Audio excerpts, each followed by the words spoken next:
Assalamualaikum warahmatullahi wabarakatuh.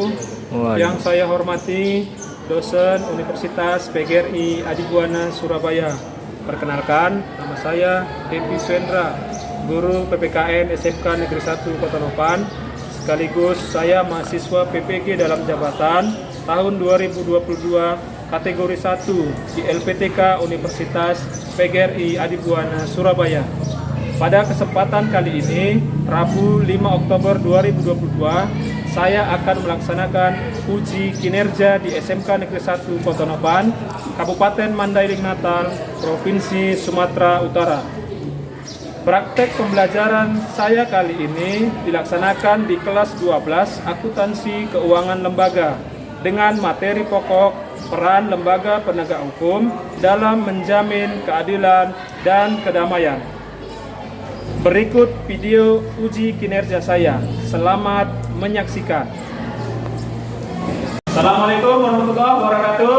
Waalaikumsalam warahmatullahi wabarakatuh.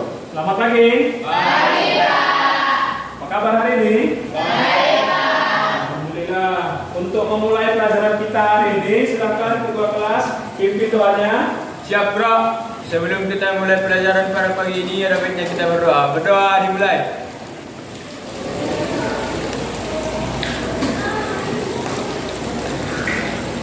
Berdoa selesai. Oke, terima kasih ketua kelas sudah memimpin doanya. Sekretaris untuk mengecek kehadiran. Apakah hari ini hadir semua? Hadir semua ya. Oke, bagus. Berarti ini kalian menandakan semangat untuk mengikuti pelajaran yang kita buat hari ini. Untuk lebih semangat, silahkan berdiri semua. Kita menyanyikan lagu nasional Halo Halo Bandung. Silahkan berdiri semua.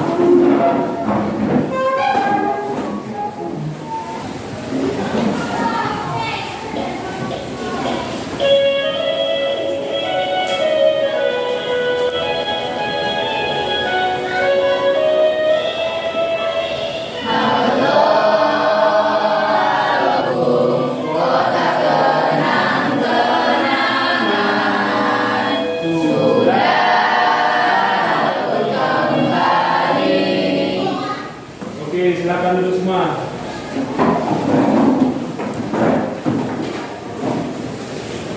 Sudah semangat? Oke, bagus. Untuk hari ini kita mempelajari tentang peran lembaga penegak hukum dalam menjamin keadilan dan kedamaian. Pelajaran minggu lalu masih berhubungan dengan pelajaran kita hari ini. Siapa yang masih ingat pelajaran minggu lalu? Ya, Murah. Pelajaran minggu lalu mengenai hakikat perlindungan hak dan penegakan hukum, Pak. Oke, bagus. Yaitu tentang hakikat perlindungan dan penegakan hukum. Itu hakikatnya minggu lalu. Nah, hari ini kita cari tahu siapa saja lembaga hukum yang berperan untuk menghasilkan vote. Nah, tujuan pembelajaran kita hari ini bisa dilihat ke depan.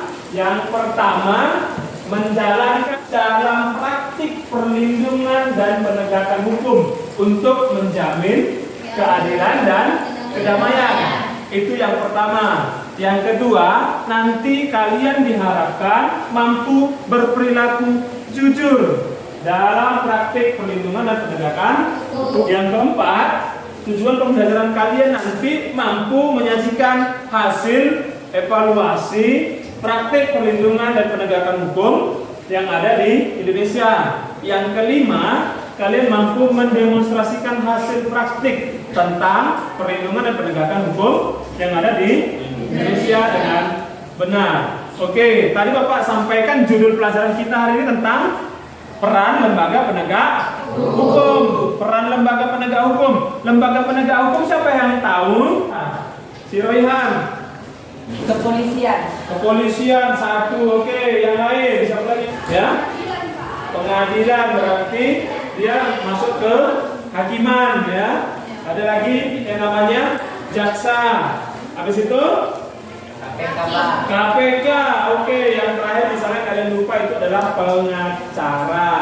Ya, jadi 5 ini nanti kita bahas apa sih peran kelima lembaga penegak hukum ini, kan begitu ya. Jadi yang pertama kita bahas nih peran lembaga penegak hukum, yaitu kepolisian. Oke, yang kepolisian coba kalian lihat ke depan.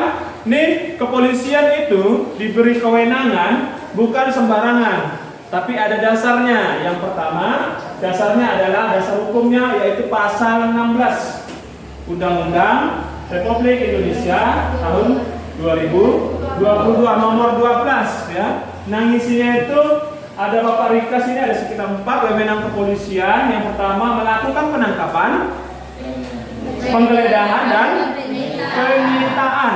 Itu yang pertama. Jadi yang berhak menangkap adalah polisi. Ya, kalau kita hubungkan sama materi kita minggu lalu, kan ada hubungannya tuh kan?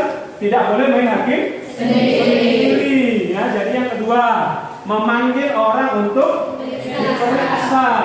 Ya, jangan ujung-ujungnya ditangkap masuk penjara, tidak, tapi harus diperiksa terlebih dahulu dia bersalah atau tidak. Yang ketiga, menyerahkan berkas. Kalau sudah ditangkap, diselidiki, habis itu berkasnya sudah lengkap, baru diserahkanlah kepada jaksa penuntut umum. Nah, nanti ini adalah lembaga hukum selanjutnya yang kita bahas. Ya, karena ini semuanya saling berkaitan. Ya. Yang terakhir, kalau memang kasusnya tidak ada bukti, maka polisi berhak untuk menghentikan penyelidikan. Tidak boleh lanjut lagi kasusnya. Paham? Nah, ini adalah tugas kepolisian. Yang kedua, ada Kejaksaan Republik Indonesia. Seperti yang Bapak katakan tadi, sudah diselidiki sama polisi, maka selanjutnya berkasnya dilimpahkan ke kejaksaan. Ya. Ini ada dasar hukumnya juga. Ada Undang-Undang nomor 16 ya, 16 tahun 2004. Apa perannya? Ya ini. Ada 3. Yang pertama, menegakkan supremasi hukum. Yang kedua, penegakan HAM. Yang ketiga, pemberantasan korupsi. Jadi bukan cuma KPK saja yang seperti kalian sebutkan tadi. Ya, KPK juga salah satu lembaga hukum, tapi bagian kejaksaan juga ikut andil dalam pemberantasan korupsi. Ini adalah lembaga hukum yang kedua. Nah, yang ketiga, ada yang namanya hakim. Peran hakim Republik Indonesia. Ini tugasnya. Dasar hukumnya apa? Undang-Undang nomor 48 tahun 2009. Ya. Apa dia perannya? Mengadili.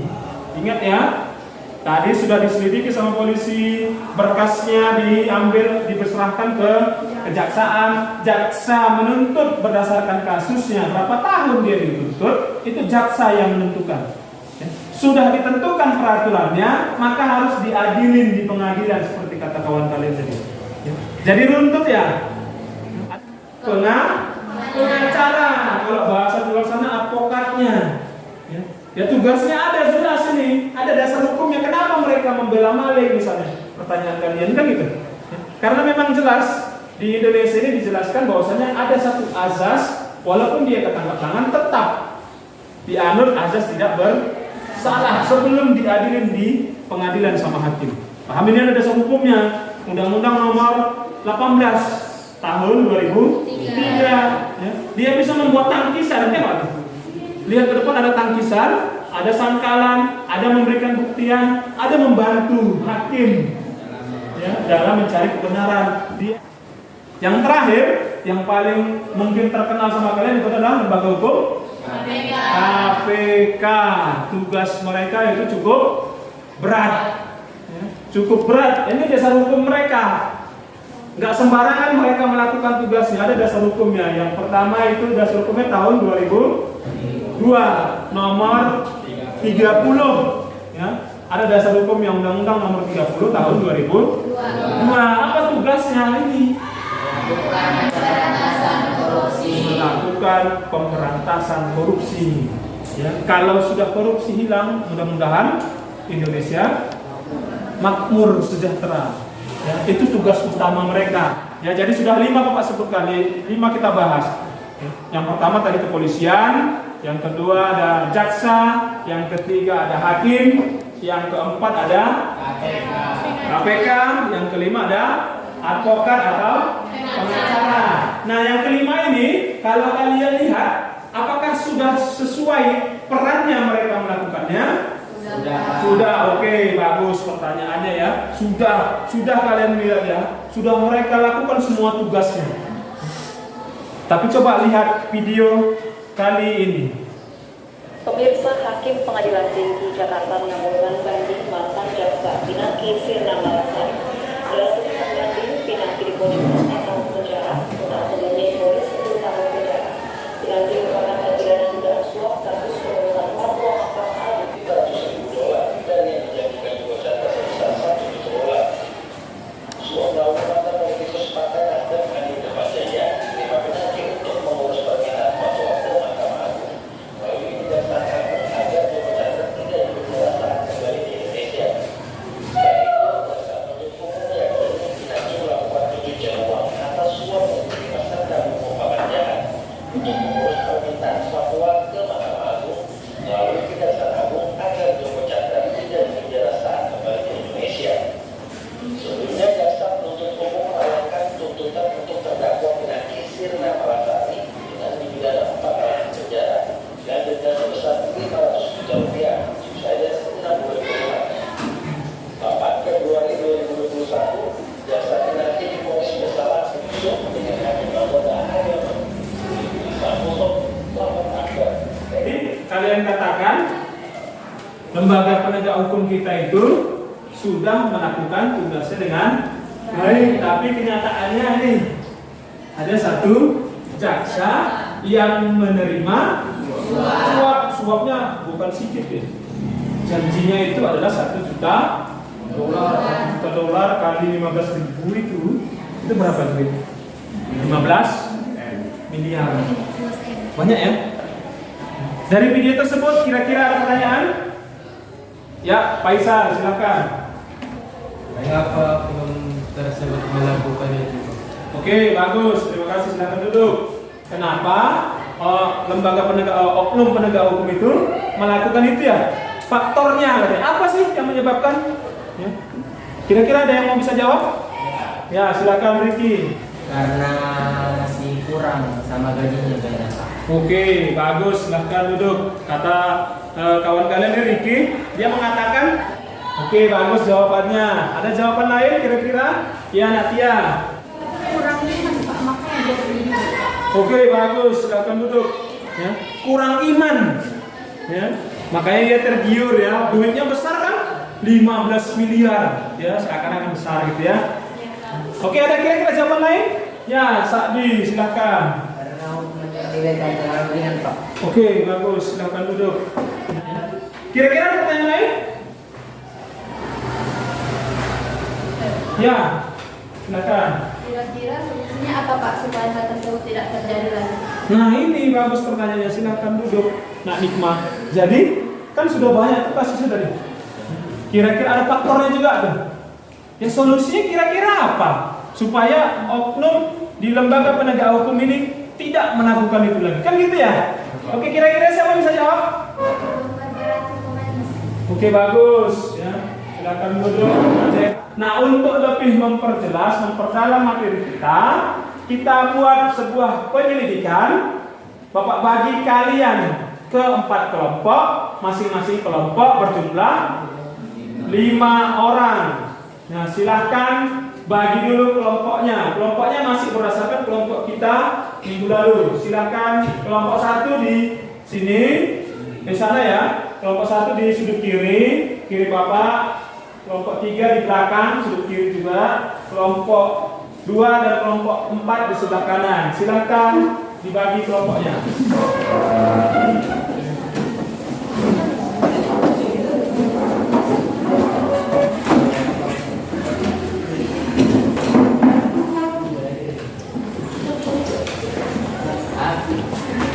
Oke, sudah duduk semua berdasarkan kelompoknya?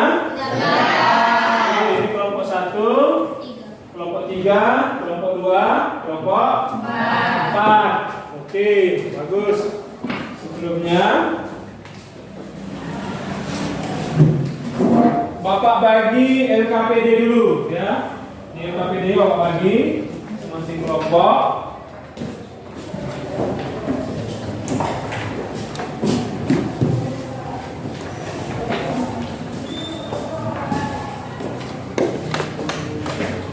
tugasnya sekarang, silahkan dibaca LKPD-nya terlebih dahulu selama 5 menit. Nah, selanjutnya nanti kalian kerjakan soal yang ada di LKPD tersebut, diskusikan dengan kelompoknya selama 10 menit. Nah, di situ nanti ada diperintahkan melihat video berkaitan masalah pembelajaran yang kita pelajari hari ini. Silahkan nanti dicari videonya di YouTube. Setelah itu kerjakan di LKPD masing-masing. Paham? Bapak kasih waktu totalnya berarti 15 menit. Silahkan dikerjakan.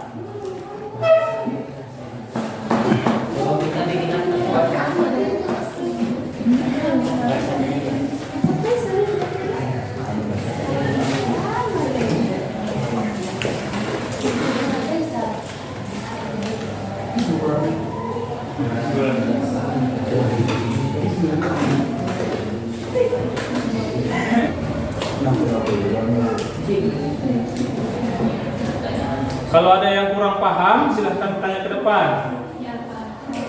Tulis namanya dulu ya.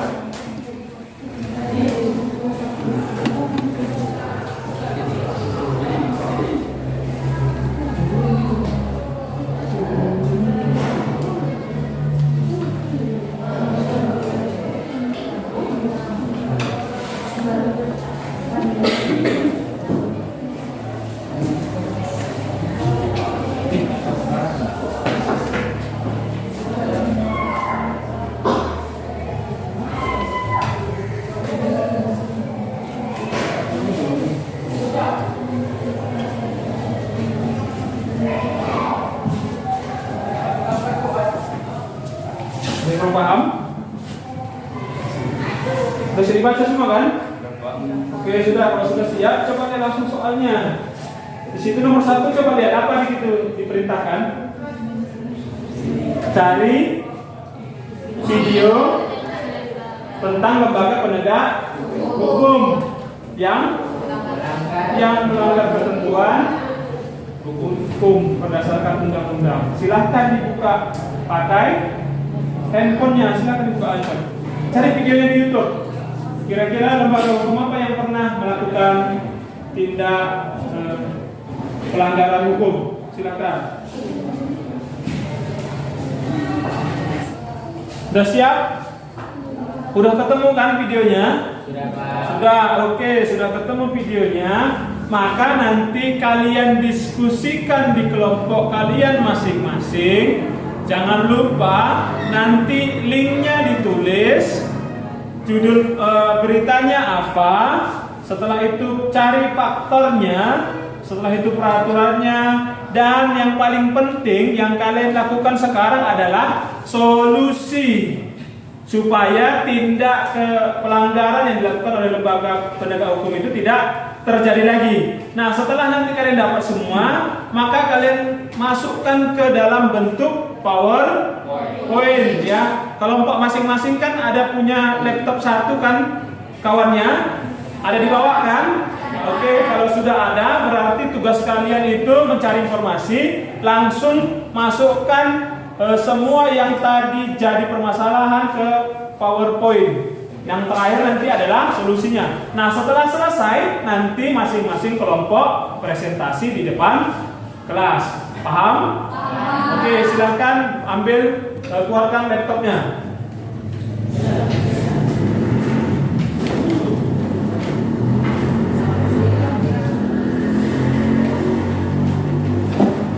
Keluarkan laptopnya.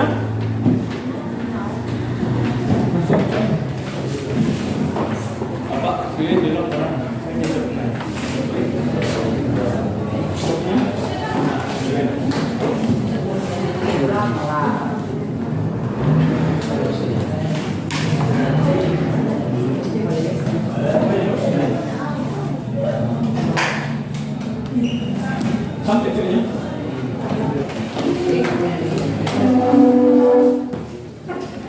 Atau tarik dari sini. Bisa tarik dari sini.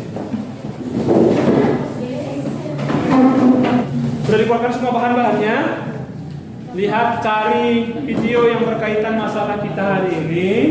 Setelah itu buat hasilnya ke dalam PowerPoint. Silakan Bapak kasih waktu selama 15 menit cukup ya. Oke, silakan kalau cukup. Silakan kerjakan.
Oke, ini ya teman-teman videonya. Kira-kira perlu cari yang lain lagi nggak? Apakah sudah cocok atau tidak? Sudah sih. Aman Pak.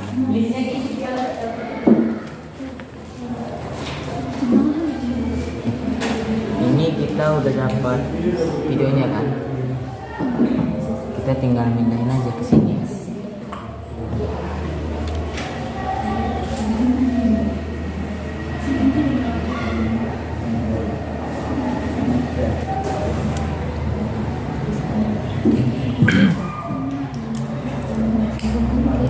Mengenai polisi aja.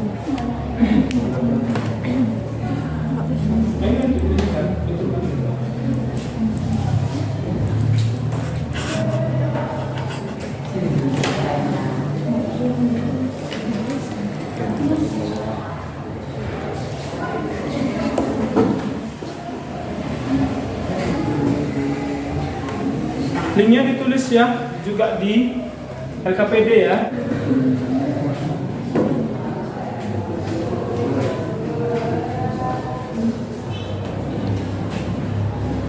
Sudah siap semua?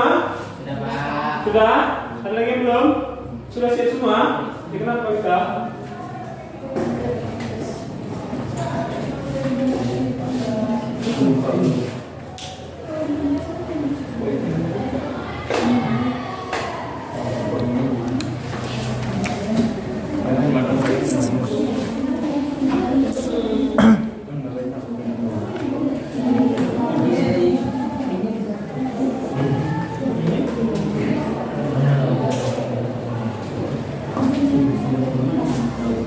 Sudah selesai semua? Sudah Pak. Sudah kan? Kelompok 3 udah kan? Sudah, oke. Kalau sudah, nanti dipindahkan dulu ke flash disk Bapak ya, supaya kita presentasi. Ya, sudah selesai semua kelompok 1 dah?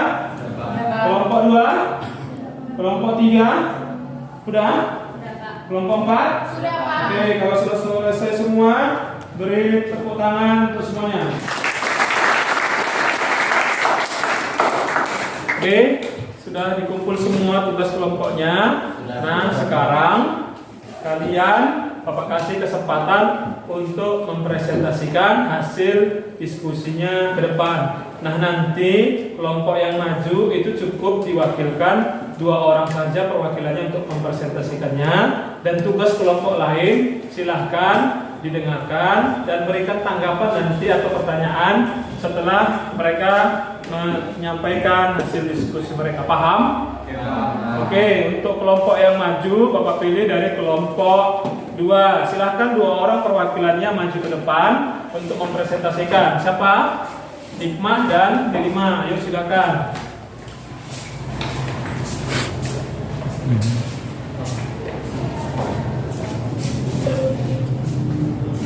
silakan kelompok 2. Assalamualaikum warahmatullahi wabarakatuh.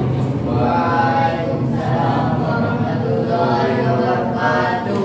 Perkenalkan, nama saya Dikna Sujon dan rekan saya dari Mas Hari dari kelompok 2 akan mempresentasikan hasil diskusi kami. Yang pertama di sini saya akan memperkenalkan nama anggota kelompok 2 yaitu Saiful Bahri dari Mas Hari, Julia Kadir Rizky Nabila Nasution. Langsung saja. Yang pertama yaitu link judul berita yang kami angkat. Berita yang kami angkat yaitu terima suap Rp 221 juta KPK tetapkan 2 jaksa dari Yogyakarta dan Surakarta sebagai tersangka. Selanjutnya, peraturan yang dilanggar yaitu Peraturan Perundang-undangan Nomor 11 Tahun 1980. Dan selanjutnya, lembaga hukum yang melakukan pelanggaran tersebut yaitu Kejaksaan Indonesia. Selanjutnya, faktor penyebab pelanggaran tersebut yaitu sifat serakah atau tamak atau rakus manusia. Keserakahan dan tamak adalah sifat yang membuat seseorang selalu tidak merasa cukup atas apa yang dimiliki, selalu ingin lebih. Selanjutnya, gaya hidup konsumtif. Sifat serakah ditambah gaya hidup yang konsumtif menjadi faktor pendorong internal korupsi. Dan yang selanjutnya yaitu moral yang lemah. Baik, selanjutnya solusi yang kami tawarkan di sini yaitu memperbaharui regulasi anti korupsi dan suap secara berkala dan berkelanjutan, pelatihan anti korupsi, menaikkan kesadaran dan menciptakan kultur baru. Itulah hasil diskusi kami. Terima kasih. Dan apakah ada yang ingin bertanya? Perkenalkan, nama saya Jega Sinawati dari kelompok 1 ingin bertanya, mengapa mereka bisa melakukan suap? Baik, saya akan menjawab pertanyaan dari saudari dari kelompok 1. Hal tersebut dikarenakan karena kurangnya iman dan selalu tidak merasa puas atau tidak cukup. Namanya juga manusia. Apa masih ada yang ingin bertanya? Mas. Terima kasih. Assalamualaikum warahmatullahi wabarakatuh.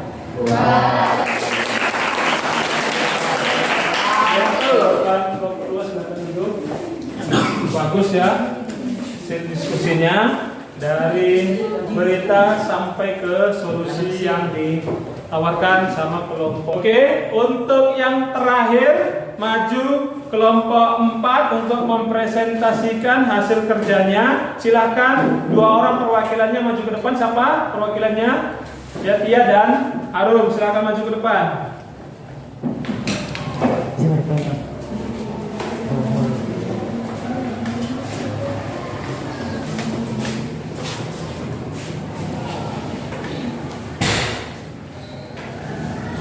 Oke, silakan kelompok 4 presentasi dan kelompok lain silakan dengarkan.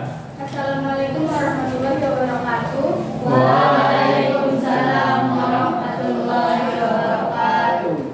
Perkenalkan, saya Tiara Hayu Agustin, perwakilan dari kelompok kami, kelompok 4, untuk mempresentasikan hasil diskusi dari kelompok kami. Anggota dari kelompok kami ada Irdi Ahmad Fahrezi, Riki Rian Syah Nasution, Arum Kusumawardani, Siti Handayani, dan saya sendiri.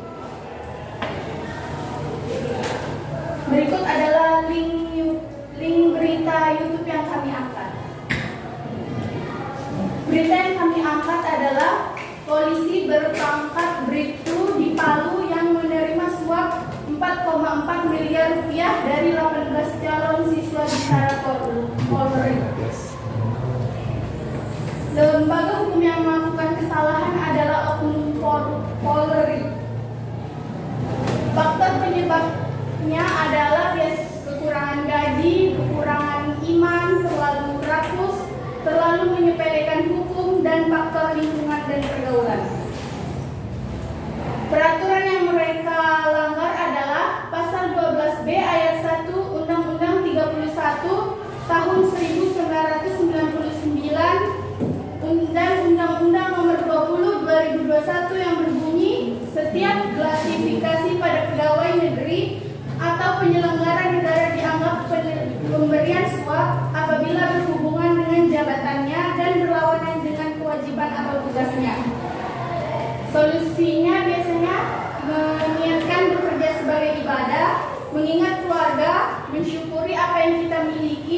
memahami kebutuhan dan keinginan. Jangan ragu untuk mengatakan tidak atau tolak, gratifikasi dan laporkan, menghindari dan meminimalisir pertemuan dengan stakeholder. Dari yang apa saya sampaikan, adakah yang ingin bertanya? Murro Isna ini di sini saya ingin bertanya, berapa lama rupanya hukuman jika Bribtu melakukan menerima suap sehingga mereka bisa menyepelekan hukum? Sekian presentasi dari kelompok kami. Terima kasih atas perhatiannya. Assalamualaikum warahmatullahi wabarakatuh.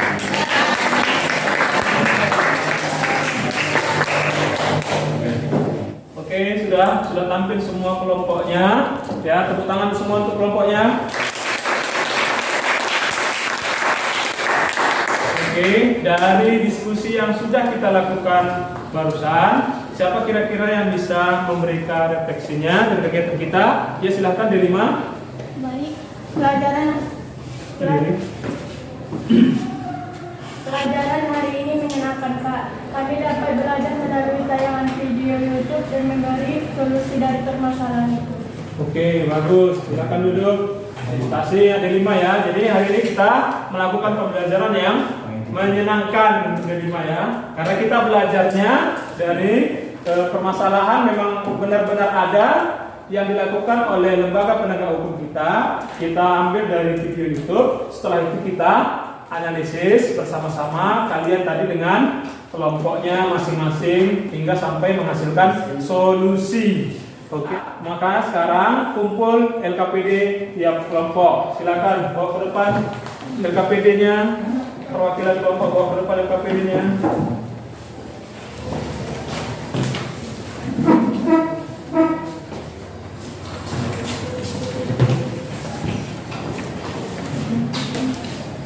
Sudah selesai.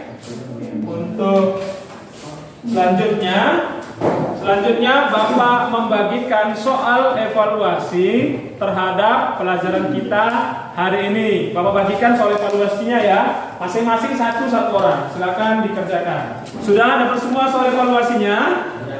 Oke, Bapak kasih waktu mengerjakan soalnya 5 menit. Silakan dikerjakan.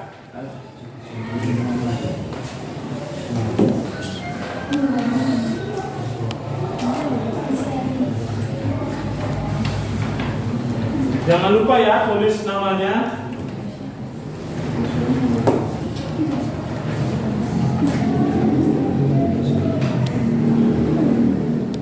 Oke, sudah selesai semuanya? Sudah. Sudah selesai, kumpul soalnya dan jawabannya. Silakan. Ayo kumpul. Ayo kumpul.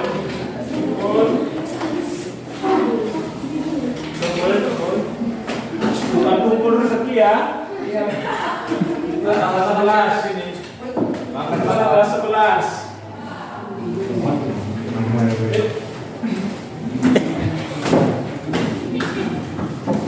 Ayo.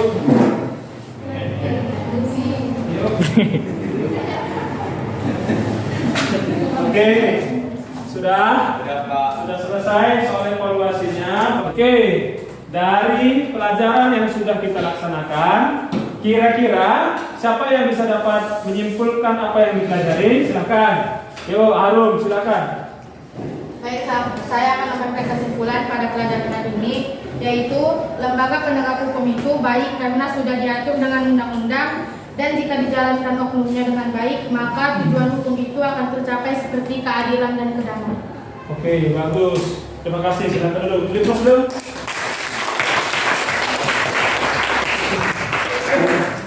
Oke, bagus ya. Jadi seperti yang teman kalian katakan tadi, setelah kita pelajaran kita hari ini tentang peran lembaga penegak hukum dalam menjamin keadilan dan kedamaian, kalau oknumnya melaksanakan dengan sebenar-benarnya dan sesuai dengan peraturan perundang-undangan, maka yang dinamakan keadilan dan kedamaian itu pasti tercapai. Paham? Paham, Pak. Oke. Untuk minggu depan silahkan dipelajari tentang dinamika pelanggaran hukum. Silahkan cari sumber-sumber yang berkaitan dengan materi tersebut. Boleh dari buku, boleh dari internet, atau berita seperti yang kita pelajari hari ini dari YouTube. Paham? Oke, sudah selesai pelajaran kita. Silahkan ketua kelas tutup dengan doa. Dulunya karena kita telah mengakhiri pembelajaran pada siang ini, kita berdoa dimulai.